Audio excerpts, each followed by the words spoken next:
easy questions. Could you tell me the lore of FNaF, please, in your the whole timeline? Sugar boy is like.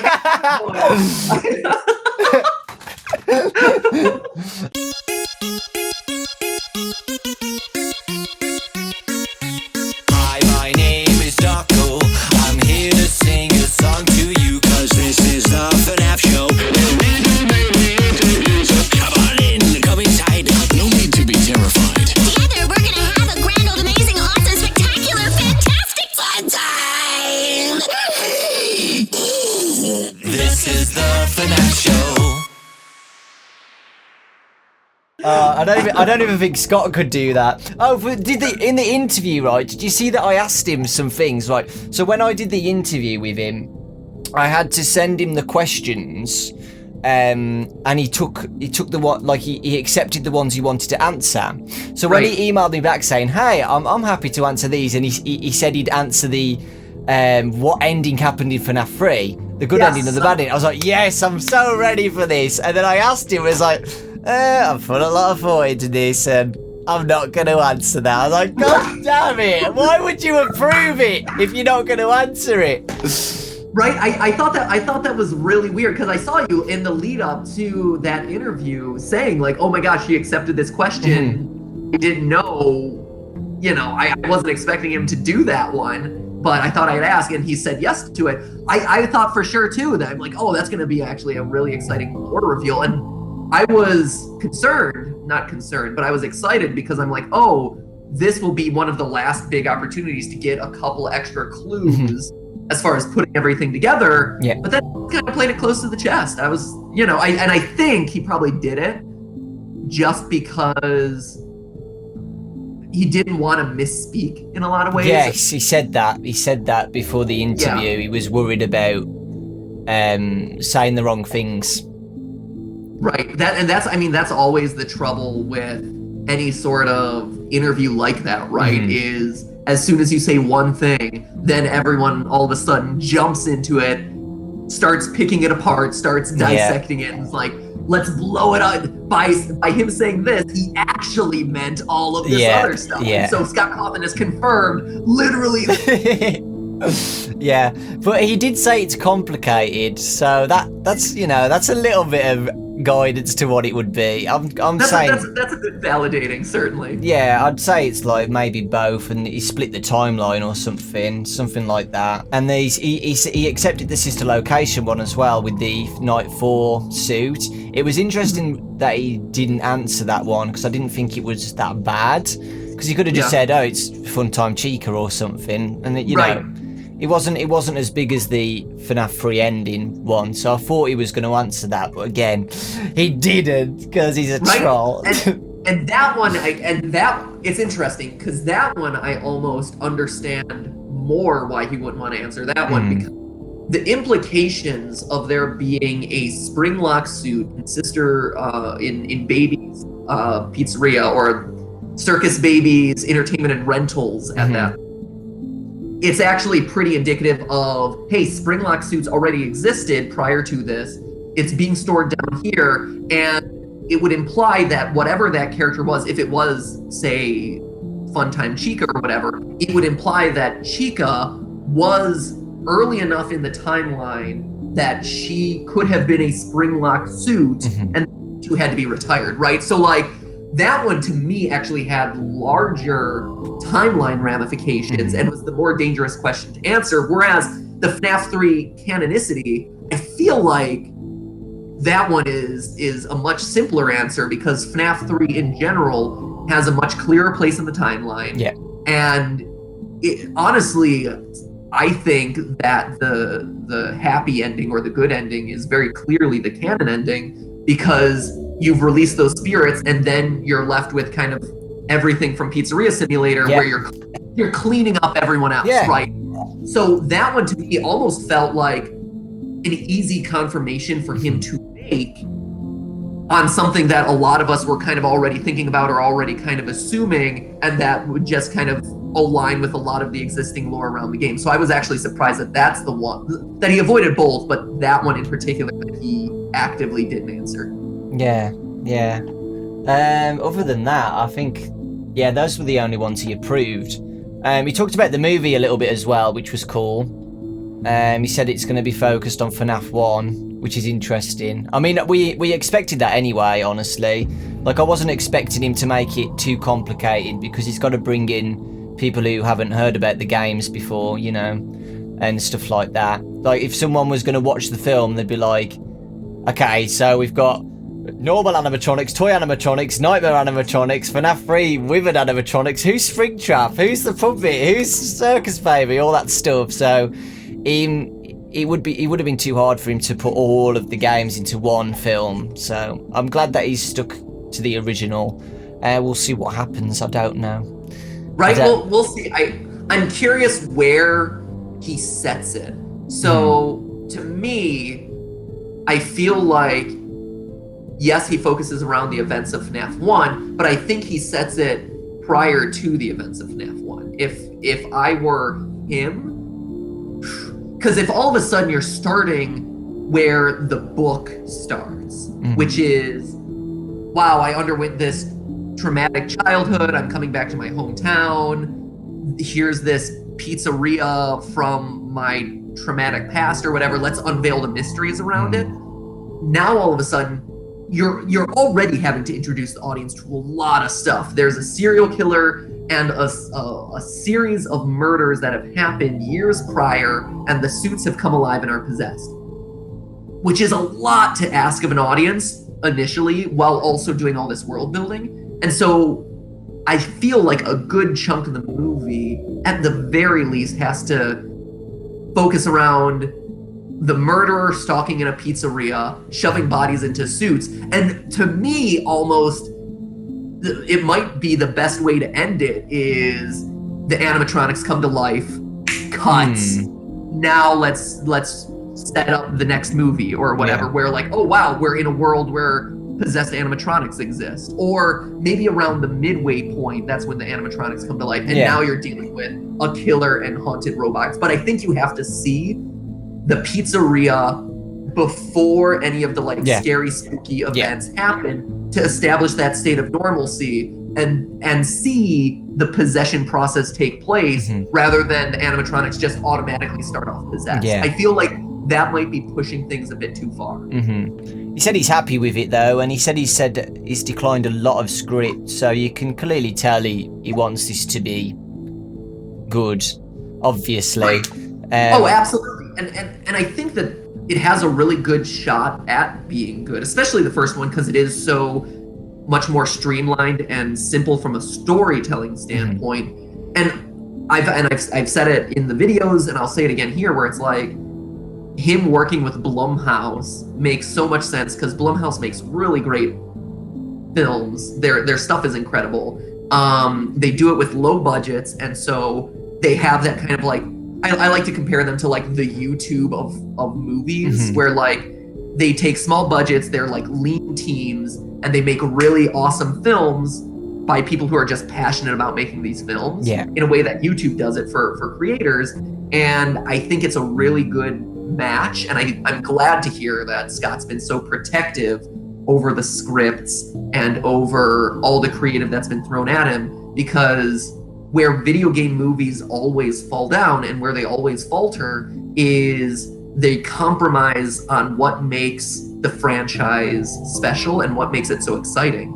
And I mean, you saw it with the Mario movie, you saw it with all this like Street Fighter movies and Tomb Raider and Assassin's Creed, like all these movies, in the attempt to become more cinematic, deviate away from the really interesting lore and stories and characters that they built up in the video games, when you don't have to do that. Like, yes, there is some element of simplifying things, bringing it back to basics so that audiences can get behind them and understand them in the way that long-term fans have. But you don't have to completely throw everything out the window in an attempt to make it more like cinematic or emphasizing like the storytelling element of it. Basically Michael Bay. We don't want any of that. Only until FNaF 3 we can see that. I haven't read about it yet. But have you heard about apparently there's a Transformers cinematic universe that's being tossed around right now? Oh, I didn't know that.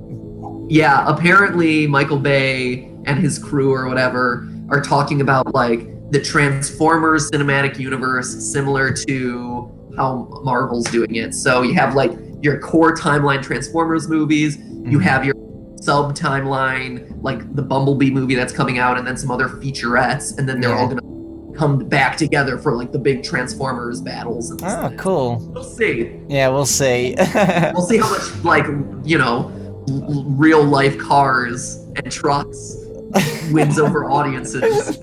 We were talking about the story at the start, right? Yes. So Pop Goes asked, what is your actual unfiltered opinion on how FNAF's lore has progressed and changed after FNAF 4 with the books and sister location onwards? I don't mean your understanding of it, I mean your opinion of it from a storytelling perspective.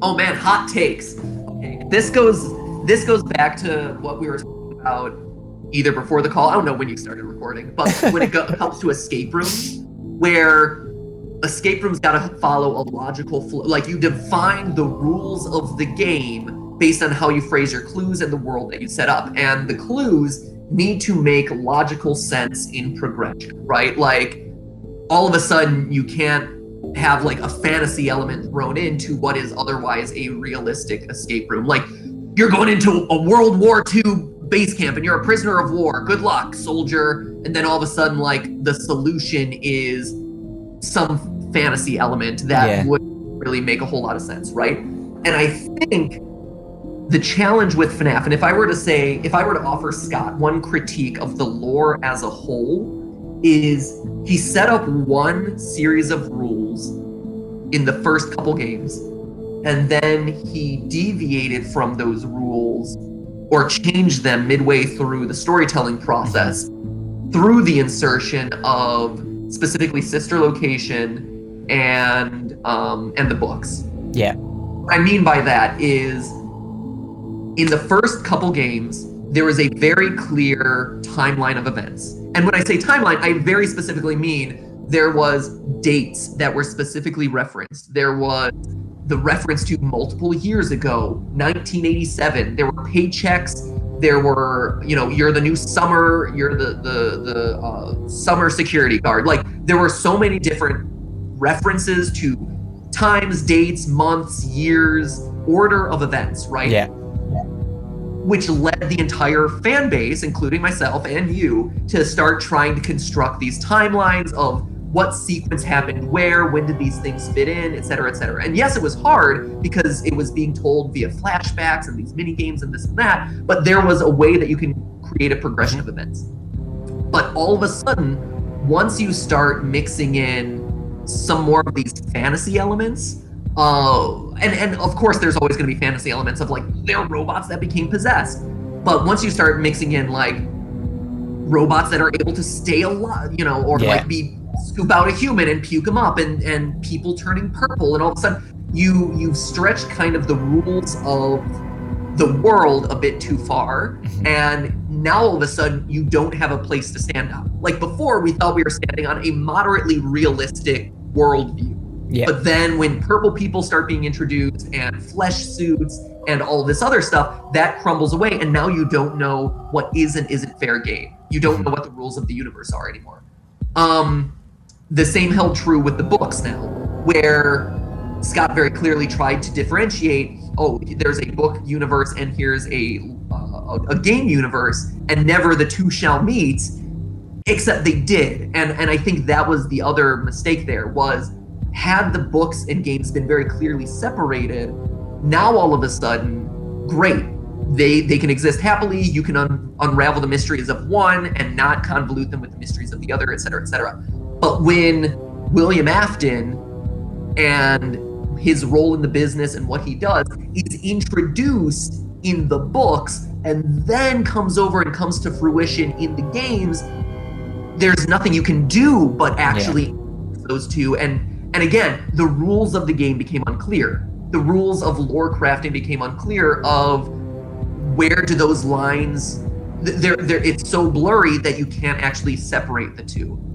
And so that is overall my feelings about the whole way that the FNaF story evolved over the years, right? Where it started with one set of rules, a lot of other elements came into play, and suddenly it became unclear.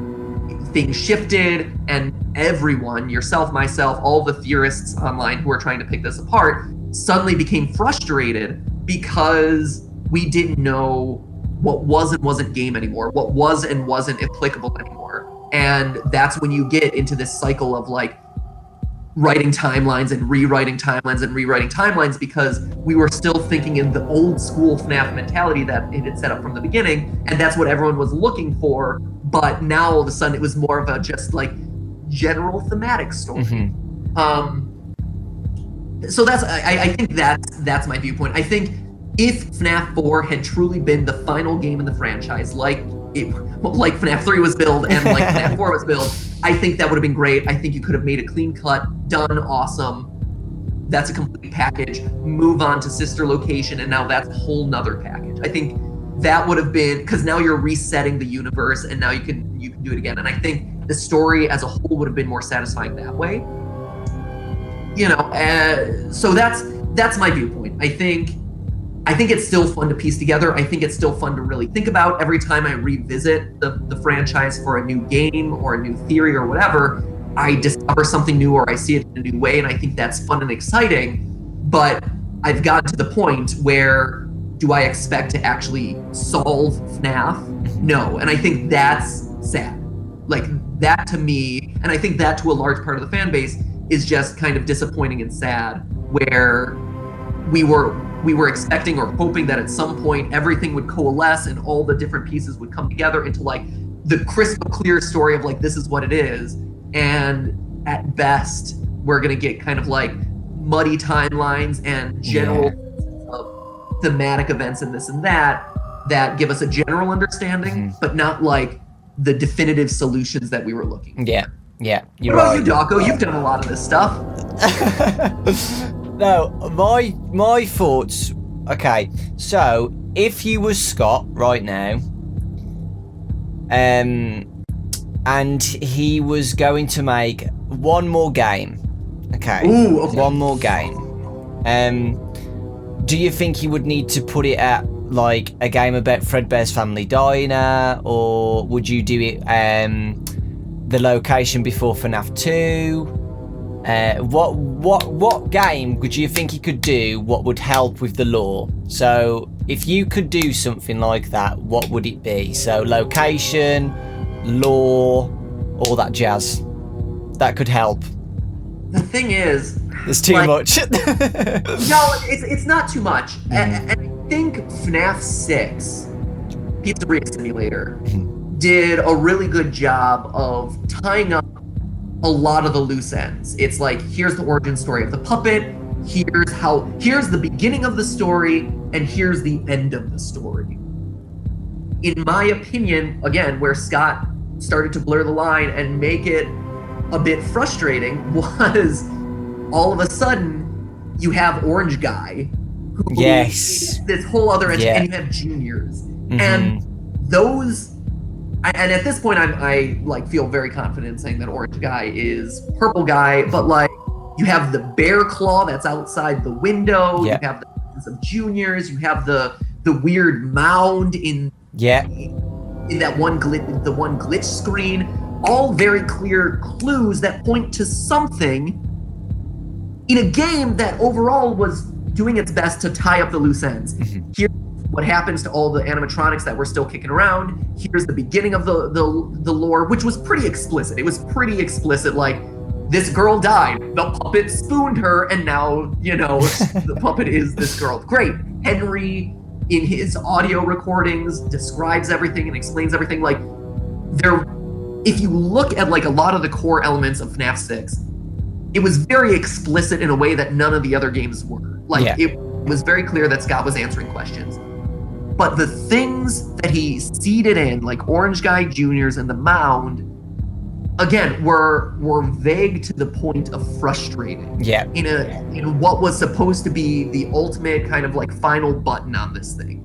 And so if it were me, what I would have done, or if I'm Scott and I'm like, what am I gonna, like, what's my new release or what's my final change to the lore, I would go back to FNAF 6 and change those 3 things to make them slightly more clear as to what I want them to actually solve in the overall lore. Because at that point, I think then you've answered pretty much all the major questions, right? You know the general flow of the pizzerias, you know who the purple guy is, you know what happens to Michael.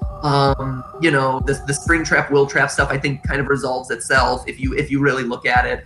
And so you cut off kind of what are those 3 dangling loose threads, how are those playing to the overall story, and now you've got your whole timeline. I think to me, that's the thing I would change if I were Scott. Just clarify those 3 things and then you're golden. Because between that and Ultimate Custom Night, you had the sense that like, okay, all the mysteries are wrapped at that point. And there were just a couple that I think he was trying to solve with those that just caused more frustration and confusion than actually answering the questions. What I would do, I don't know. I've always wanted to see the original Fredbear and Spring Bonnie, like just in their set form. I mean, I know he showed Fredbear in Ultimate Custom Night, but I meant like the ones from FNAF 4, the FNAF 4 ones, like the big chubby Fredbear and Spring Bonnie in like their full model forms, and the FNAF 2 animatronics. I'd love to see the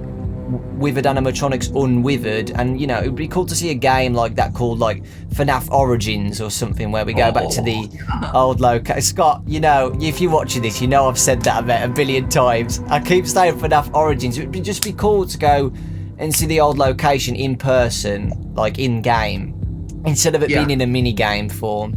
And like you said, I think the orange guy thing, you can say things about it. You can say, well, I think it's William Afton too, but who's the guy on the couch? Who's this kid who's escaped? Has he escaped or has he been kidnapped? And stuff like that. There's not a set, you know, there's not a set answer for it. You can say an answer, but you're never 100% certain that, you know, that's it. So yeah. Actually, I love that idea, because what that suggestion does actually is it solves my problem with FNAF 6, which I think is, you know, a problem that should be solved. But it also solves the main problem of FNAF 4, which is where, again, people don't know how FNAF 4 really works with, I mean, you have the girls' room, you have the brother, you have, you know, the father. Like, FNAF 4's mini games have been the biggest, like, confusing part of the whole franchise, right? Like, it's the thing that caused Scott to, like, throw everything up in the air and remix it. It's the thing that, like, that is the point that everyone kind of started to become, like, frustrated and confused, and where things were really, like, Scott was like, hey, you guys solved FNAF 2, good job. Hey, you guys solved FNAF 3, good job. FNAF 4, no one got it. Like, and so I think you're totally right. If you were to do a full-on game of FNAF Origins, which I actually like a lot, now all of a sudden you're able to answer all the questions from FNAF 4 and answer, like I said with FNAF 6, all of that origin stuff. Yeah, they could put that in. FNAF 6, orange guy, the kid who's missing, the bear claw, whatever. I think it's a great idea. Yeah, good job. He could continue those mini games in it. Yeah. Yeah. Make it happen, Scott. It doesn't even have to be, like, it could be just a mini game. I'd be okay with that. Yeah, just do it, Scott. That's easier to make anyway. I know you're busy on the movie and everything, but you know, just please. I've seen movie sets before. Like, if you're not the director or the actor, like, yeah, you're supervising in the background, but like that should have been done at the beginning, Scott. Should be taken care of. He's just programming off in the side, like.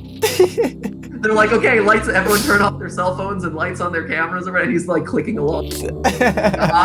Scott, put down the computer. He's like, no, I need to make FNAF Origins now. Dawko and MatPat told me to.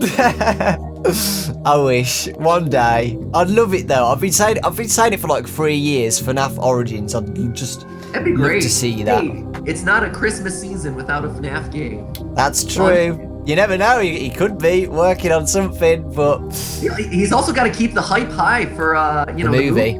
Yeah. Is you got to keep those. Like the franchise can't stay stale at this point because now you got those ticket sales and the FNAFers out there are the ones who are going to really start that process off. Yeah, exactly. What are your thoughts on the projects he said he's talking about? So the VR game, and he said he's going to be working on a mobile game as well, and what's it called when a game gets put onto a console? The ports. Yeah, ports. That's it. Yeah. I think that the VR game is so smart.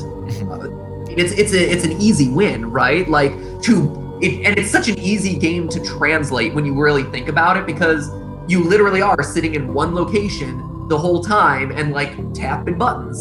And so from a VR perspective, it's actually not a difficult, like it translates so easily into VR because so much of VR is experiential, one location with a very limited like control set. So I think the VR game is an easy win. I think horror games work the best in VR just because it's so visceral and so immersive. It'll be intense, certainly. Some of the scariest games I've ever played that have like literally wrecked me for weeks afterward have been horror VR games. And so I think, Scott being Scott and FNaF being the franchise that it is, you have to balance those jump scares to like the appropriate level, so that way it's scary but not like heart-stoppingly scary. But I think the VR game is definitely something that is an easy win. The port stuff, hey, the more people who know about FNaF and are a part of kind of this franchise, the better. Yeah. I don't think that's ever a bad thing. I think, at this point, games should be anywhere and everywhere they can be. And so I think that makes a lot of sense. And the mobile game, or the mobile expansion, you said there's a mobile bit too? The mobile, I'm not 100% sure. Yeah, he hasn't really talked about it much, so we don't know much about it. It was like, I think it was just an idea when he was talking about it. Yeah. Didn't he mention an AR game? That's it, the mobile AR. So he was thinking about doing it like a party game where you go around with your camera and you look around for the animatronics or something like that. Right. I see some potential there. Like, it's interesting. VR and AR at this point have just like really struggled to find like, their path and like what is the value proposition of them. AR did a little bit better with Pokemon Go. VR has been like, it's really good, but VR is just like, there's a lot of challenges to VR. Yeah. And so I think all of those are fun little side projects to kind of like mix it up for himself. Yeah. But his next project should be FNaF Origins, obviously. Like, let's be honest, his time is going to be best spent with FNaF Origins.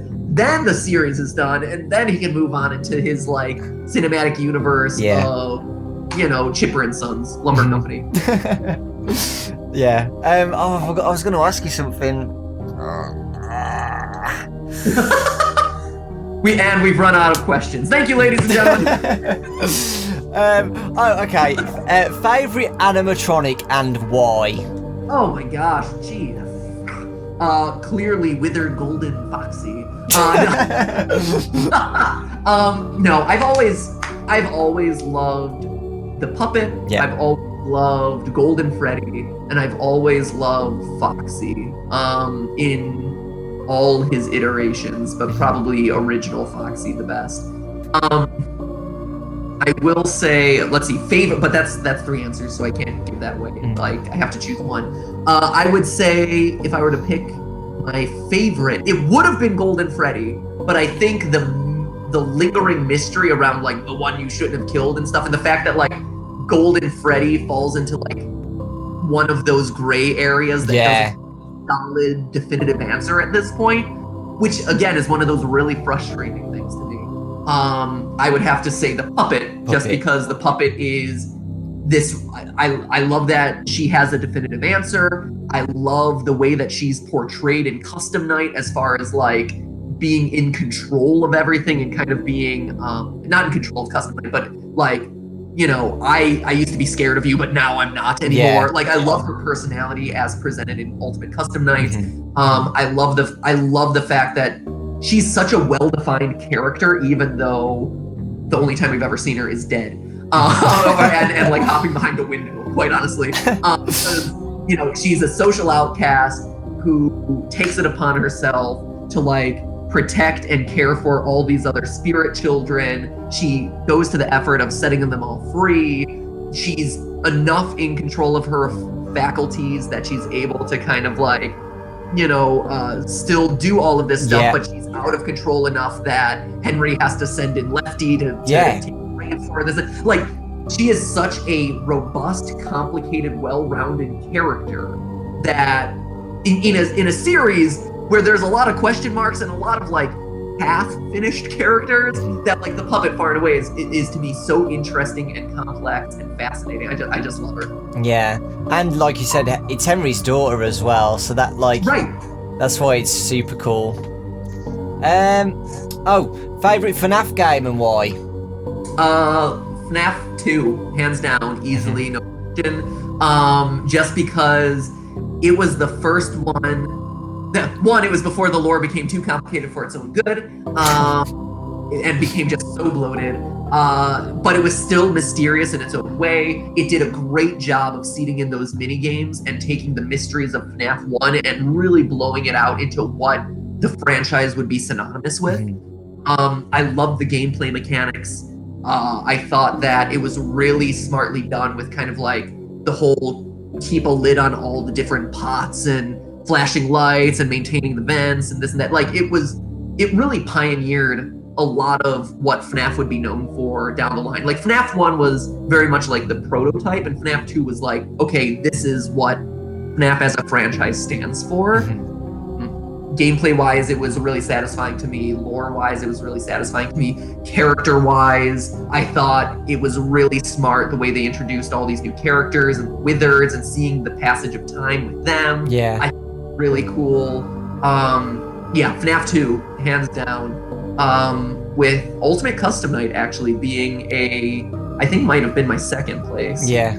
Just because it was so fun to figure out the puzzle of who to fit together and how, and the fact that it didn't feel so overloaded with kind of the lore reveals. But Custom Night found the right balance again of seeding in lore in a way that felt manageable and not overly convoluted, where, you know, by paying attention to the death lines, you were able to piece together who the characters were, how they fit into the story, and what questions Scott was looking to answer through that game. And that was really satisfying in a way, like, it was satisfying and not frustrating in a way that the franchise hadn't been in a while, where, you know, like I said, FNaF 6 had issues, FNaF 5 had issues, Sister Location. FNaF 4 was the one that really triggered it off. And so Ultimate Custom Night was like diet lore, where it's like, we're not tackling a whole timeline, we're not tackling all these characters and all these events. It's literally like little pieces here and there that you can put together to solve a couple of very select mysteries, and I really like that. Plus, being able to design your own kind of gameplay experience is a lot of fun. Yeah, that's right as well. With that, it wasn't just about the lore as well, it was the game itself. I thought the game mechanics were super cool. And it was also cool too, where like the fan base had become, I don't know, fragmented in a lot of ways, where like Mike Trap versus Will Trap and Dream Theory versus not, and all these other kind of like debates that were happening internally. You had everyone splitting off into all these different factions and whatever. And what was really nice about Ultimate Custom Night was it felt like the coda at the end, where regardless of what you thought and where things had happened up to that point, it felt like we were all coming together in a final time to really celebrate the franchise, see all these characters that you had grown to know and appreciate or hate or whatever over the last couple of years. And it had that really satisfying element of like, this is a conclusion, this is, you know, for the fans, this is like a love letter to the franchise, with still some little elements of lore mixed in, and it was nice. It was probably like, yes, the kind of drama about, are you going to be the first to beat 50-20 mode or whatever, like that was a bit of a rain cloud on it, but on the whole, I would say it was just a very nice experience and a nice ending to the whole thing. Yeah. I agree with your judgments. I think FNaF 2 was the best one. And oh, he's gone. MatPat died on me. Come back, please. Oh, there we go. You're back. Sorry, you phased out for a second. I was talking to myself. So yeah, FNaF 2 for me. Yep. Because of the lore as well and the gameplay, and it was like the start of building my channel and stuff, so it has a lot of backstory to my channel and stuff. And Ultimate Custom Night, mainly again because it was the finale, and like the 50-20 mode challenge and building it to the interview and stuff. I mean, I know there was a little bit of rain over that, it's like whoever was beating it first, but overall it was worth it. Definitely worth it. So yeah. Good. Well, good. I'm glad that we agree. Yeah, awesome. Okay, what is your favourite FNaF theory?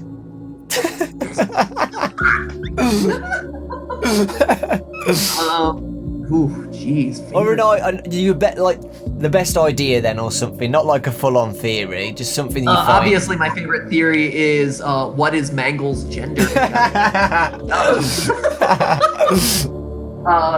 There's too many. Really coming for my booty. That's the theory I want to know. Favorite FNaF theory. Let's see.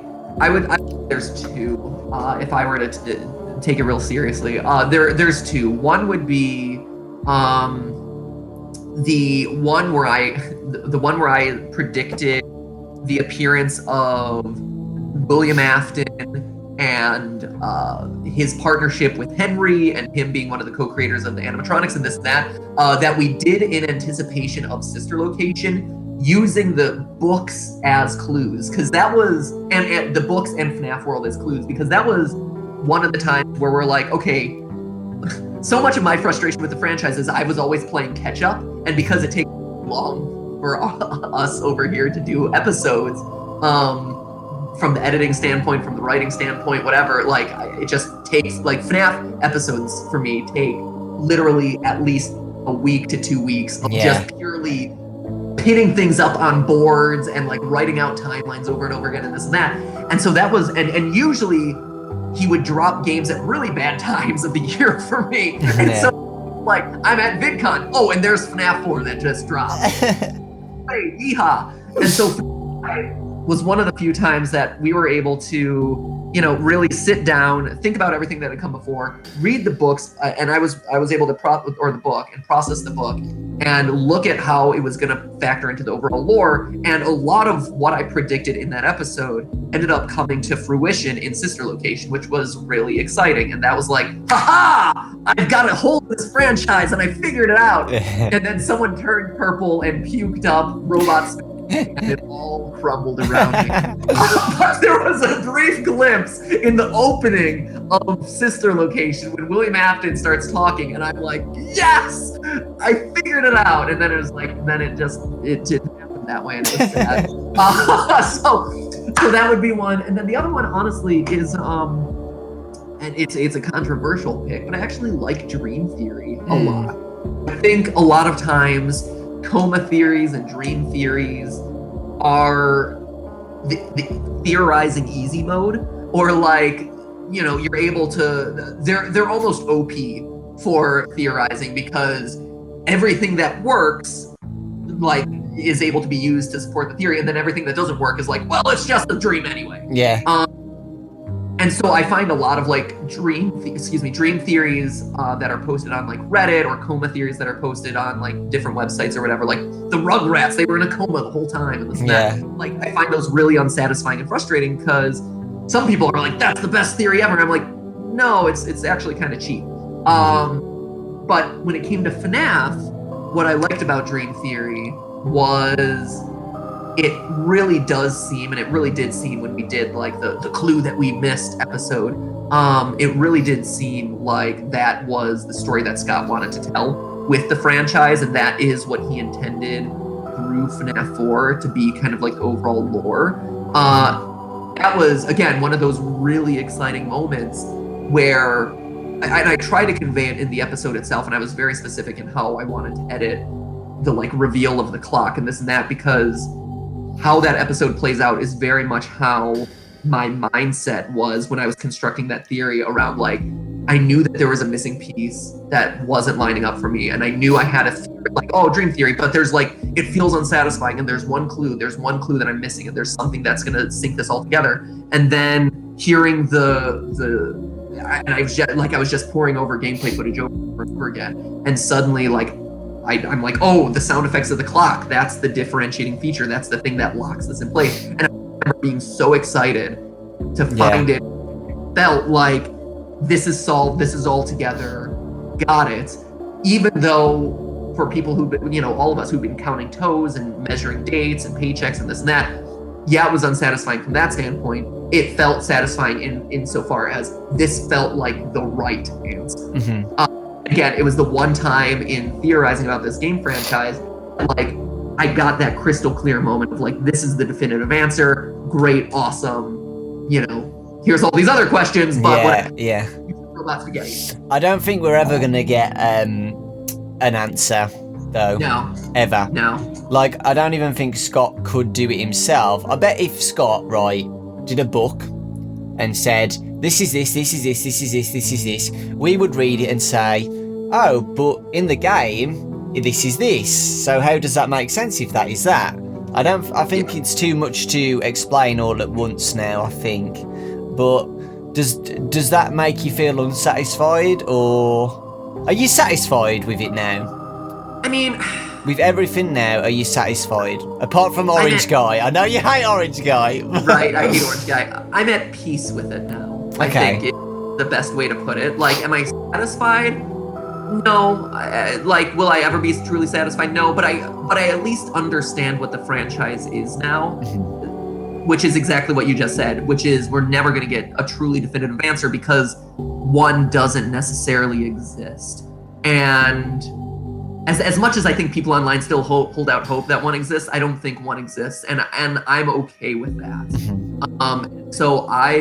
And that's actually why a lot of my later episodes and later theories towards FNaF, late FNaF 5, 6, and then Custom Night were more based on like the thematic and the narrative arc rather than let's pick apart the timeline. And yes, I did do a final timeline episode because from way back, that's kind of, again, going back to those rules that were established, that was the thing that everyone was wanting. And timeline, I think you needed to make a crack at it to just kind of wrap a bow on things.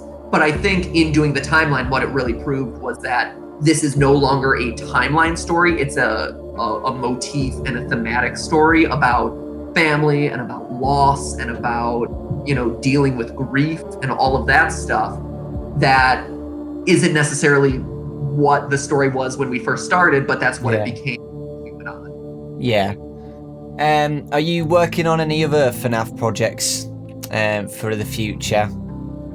I'm not actually. I'd love to be. Obviously the fan base, us theorists really love FNaF. I enjoy picking it apart, and for as much as I'm like, oh, Scott, I'm so mad, or like, oh, it's a challenge, this and that. Like, I love the franchise. I say to everyone I talk to, like, it is such a good example of how, of making a game and making a story for modern gaming and for the gaming in the internet age. Scott has done such a great job of listening to the community and engaging with them and understanding understanding who his players are and who his fans are, and what they do and don't like. Like, no other game can you point to and say, oh yeah, you do a bunch of cutscenes in random Japanese anime and Yandere Chica Simulator, and like the fan base is going to be okay with it. But Scott is so confident in understanding what the tone and style of his games and his fan base is, that he's like, yeah, I can do this, and that's going to be okay, and people are going to get a kick out of it, and it's going to be funny. It's refreshing and exciting in a way that AAA gaming just isn't. AAA gaming is so safe and so regimented and so predictable in a lot of cases, 99% of the time these days, that's one of the reasons why you see everyone playing more indie games and shifting towards the indie games of Steam and like small independent creators on Game Jolt and stuff like that, because they're just so much more interesting and compelling. Yeah. I had a really good question and I forgot. I got it. They're all great questions, Okay. Dawko. Thank you. No, thanks to I got some from Twitter as well. But right, I wanted to ask you this. In the interview with Scott, I think I asked him about the box. Yes, I did. I asked him about the box, and he said, well, MatPat's theory is that the contents of the box has changed. Well, I think people didn't look into that or something. He said something like that. So he basically confirmed that the contents of the box has changed. Yes. Do you think, what do you think now is in the box? It could be anything. Man, what's in the box now? So I kind of stand by. I stand by what I kind of proposed in that what's in the box theory that I did, which is that initially I think the box was meant to be the final nail in the coffin of Dream Theory, which is or not nail in the coffin, the thing that proves Dream Theory, where it's like a family photo and something to indicate one of them was the security guard and one of them had a mask, and showcasing oh, this was a boy who died, a hospital band or whatever. I think that's where it went. I do think that he changed it in the aftermath. And then I think from that point forward, the box became symbolic. Yes. I don't think that there's a literal box anymore. I don't think that, somewhere in the Afton household is this chest with things that are going to be revealed. I do really think that the what's in the box idea became symbolic and became the ending of FNaF 6, where, again, I always fixate on the small little design details, and those to me are always the most exciting pieces of evidence when I'm concocting theories. And that shot at the end of the security screen and Henry talking about you're trapped where there's no windows, no doors. Yeah. You're running around in circles. And he fades out the inner box to reveal the actual map that they've been running around in, and that there's no exit. That to me was Scott paying homage to the box. That was, in my mind, and if I were Scott, that is me being hey, here's this lingering thread that I've kept, and this is the last game that I'm doing where I'm tying up all these loose threads. Here's the box. And the box is literally the pizzeria simulator. Is it figurative? Is it symbolic? Yeah, absolutely. But I think that as Scott kind of realized, hey, this is becoming a more thematic and symbolic story, let's move this, having it be just a literal box of clues no longer. Yeah. Let's make it into something that is actually tied to the gameplay. Yeah, I think the box is just the story. That's what I think.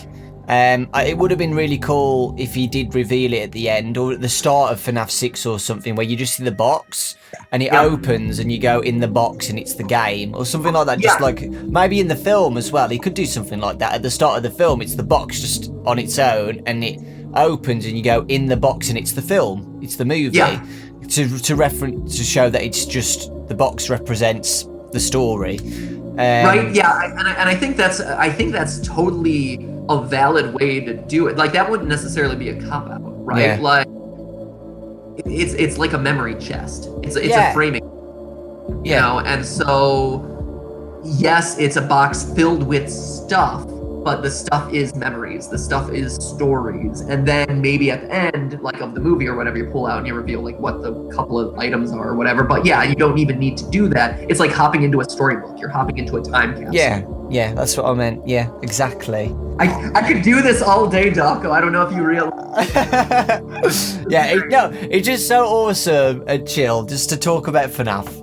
With somebody who loves FNaF just like me, it's just so awesome to just sit down and just talk about it freely. I love it. Right? It's so true. Like Stephanie and I will talk FNaF a lot. And I mean, she's like, oh, clearly you know so much more than I do. But she's been with me since day one of this journey. And she's the one who's always like forced to listen to me as I talk through like timelines and like offer alternative solutions and this and that.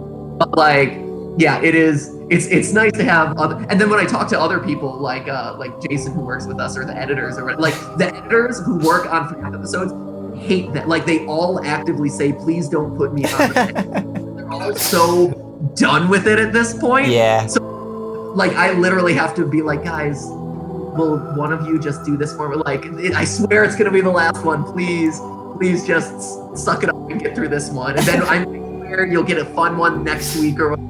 Yeah. But it got to the point where I was like literally scraping like any last favor I had to get like, okay, fine, I'll work on the FNaF episode because everyone was eager to pass it off to someone else. But it is really nice to talk to you about it because we don't speak a lot because I know you're so busy. I'm so trust me, Dawko, I so lonely in my little theory corner, just like typing up scripts every week. Oh god. Yeah, but okay, let's go with one more and then we'll say goodbye. Here's a nice one. Yeah, this is a nice one. When did you first discover FNaF? Ooh. Man, that's thinking back a long time ago. Yeah. It was Halloween. The first, there's a tweet that actually documents it. And I remember it was Halloween because I was planning to do a Halloween themed game theory. Mm-hmm. And Slender had kind of passed its prime, and a lot of people had been tossing out this new game called Five Nights at Freddy's or whatever. Yeah. And I had never heard about it, but I looked into it very briefly on the gameplay side, and I'm like, oh, this is weird, interesting, but like apparently people care about it. So let me toss it to the Twitter audience to see which episode they'd rather me do a theory on. Would you rather Slender or Five Nights at Freddy's?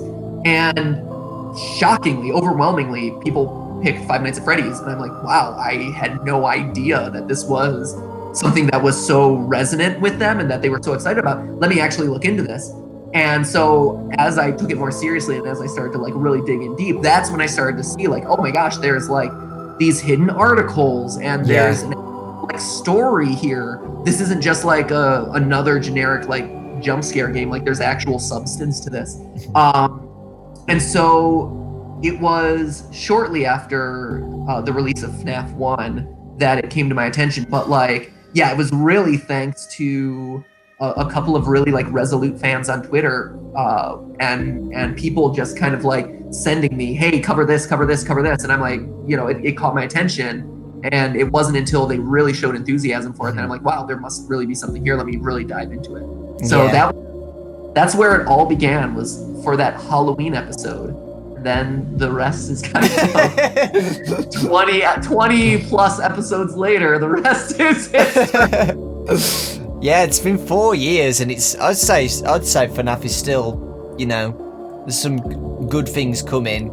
So. Oh yeah, absolutely. Yeah, I was the same as you. I'm gonna be a normie and say I watched Mark play it because I did. Oh, that's so funny. Yeah. Yeah, and then I did a stream on it on Twitch, and that's it.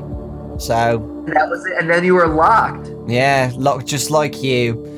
Except I didn't have the pressure like you. I just played games and then did a little video on some small theories. I think we said this in the interview. So, like, the good thing about what for me is that I just do theory idea videos.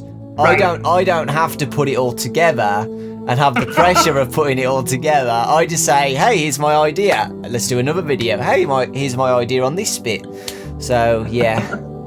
Right, I've noticed that you've gone in that direction, and Yeah. I'm like, oh, sneaky son of a gun. He's like, it could be this, or it could also Yeah, be. that's exactly what I did, so I don't get people raging at me in the comment section. Yeah, and honestly, like, I totally understand why. I totally get it, and it's one of those things that, like, for me as the guy who really wants answers or like definitive answers, you know, like I want to try and do as best as possible to solve stuff, or at least like put a bookend on it. Yeah. Where, because a lot of times when people just debate stuff, you get like, you know, you get discussion and debate, which is good, and you should always discuss and debate things, but it spirals in on itself, Yeah. and no one's ever willing to kind of put their foot down and say, based on the evidence that exists of these two very equally valid sides, the evidence seems to suggest more so in That this one. favor. Yeah. And I feel like, I don't know, that's the role that I play. Yes, yeah. So I come up with stupid ideas and you finish it. Exactly right. I think we're done then. I think we answered Oh, some no. really cool questions. That was a lot of fun. Hey, if you ever want to do this again sometime and talk more FNaF stuff, I am always game, sir. Yeah, awesome. Well, if you're not busy, because I know you're a busy guy, I don't want to take too much of your time. You know what? Don't at this. Trust me. Once this nanny in place, things calm down a little bit more, which will be nice, and hopefully I'll have more time to churn out, hopefully get ahead of a couple of scripts, because right now it's just like I'm staying up all night trying to like squeeze scripts because it's the only time of the day. Yeah. Either like here's a baby, or here's like the emails or the questions that I need to do, and so like to actually have a concentrated amount of time where I'm not getting interrupted like every half hour or whatever to actually theory crap. That's been a struggle right now. So hopefully like by next week it's more of a stable state and things are kind of wrapped up, and I'm able to do more of this stuff. So Yeah. because I'd love to catch up even more. Aw, yeah, we only speak like once a year, so I know, it's so sad. I know. Maybe that's the other reason why Scott needs to come out with another game. Yeah, Just so yeah, to keep us together. we get more Scott, excuses to talk. if you don't make FNaF Origins, me and MatPat are through. We're never going to speak to each other again, so... I mean, I lucked out that I wasn't kidnapped by you and threatened at knife point. I gotta say. I don't remember that. That wasn't me. What are you Is talking that about? still online, by the way? Yes, it's still online and monetized. It's monetized. Wait, is it monetized? Yeah, of course it is. No way! Wow, a hostage situation at knife point, and wow, good Yeah. one. Clap to YouTube. Well done. Thanks, YouTube. I appreciate that. Thank you. When I saw that, I was like, oh my gosh, I hope Dawko's channel doesn't get like copyright struck or not, but like community guidelines struck. Yeah. Wow. Good on you, sir. Well done. Thank Well you. done. I got away with it, just about. The comment section on that was crazy. People actually believed it. Really? Yeah, people were believing it, that I actually took them hostage and I killed them. So, Oh, no. yeah. I had to point out that it was, you know, an edited movie, but, you know. That's amazing. Yeah, we're done though. But before we go, right, Yes. people have been saying, can you say, well, that's just the FNaF show. Thanks for watching. Okay, absolutely. Let's do it. Okay. But hey, that's just the FNaF. Oh wait, no.